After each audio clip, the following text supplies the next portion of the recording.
আইপিএলে অবশেষে জয়ের পথ ফিরে পেল মুম্বাই ইন্ডিয়ান্স। দাপুটে পারফরমেন্সে গুজরাট টাইটান্সকে ৯৯ রানে উড়িয়ে দিয়েছে তারা। প্রথমে ব্যাট করে মুম্বাই তোলে ১৯৯ রান। দলের হয়ে দুর্দান্ত সেঞ্চুরি করেন তিলক ভার্মা। ১০১ রানে অপরাজিত ইনিংসে ম্যাচের মোড় ঘুরিয়ে দেন তিনি। তাকে দারুণ সাপোর্ট দেন নমন ধীর, করেন ৪৫ রান। জবাবে ব্যাট করতে নেমে একেবারে ভেঙে পড়ে গুজরাট। শুরু থেকে নিয়মিত উইকেট হারাতে থাকে তারা।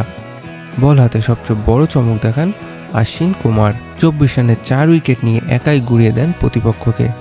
শেষ পর্যন্ত মাত্র ১০০ রানেই অল আউট হয়ে যায় গুজরাট। ফলে বড় ব্যবধানে ৯৯ রানের জয় পায় মুম্বাই ইন্ডিয়ান্স।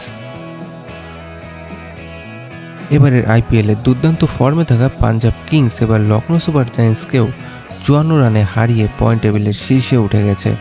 প্রথমে ব্যাট করে পাঞ্জাব তোলে বিশাল ২৫৪ রান। দলের হয়ে ঝড় তোলেন প্রিয়াংশু আর্য, মাত্র ৩৭ বলে ৯৩ রান করেন। সঙ্গে কুপার কানেলিও ৪৬ বলে ৮৭ রানের অসাধারণ ইনিংস পাঞ্জাবকে নিয়ে যায় বড় স্কোরে। জবাবে ব্যাট করতে নেমে লড়াই করলেও ম্যাচে ফিরতে পারেনি লখনৌ।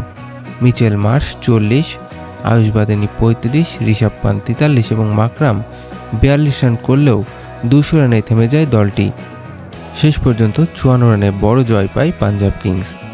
এই জয়ে ৬ ম্যাচে ১১ পয়েন্ট নিয়ে টেবিলের শীর্ষে পাঞ্জাব।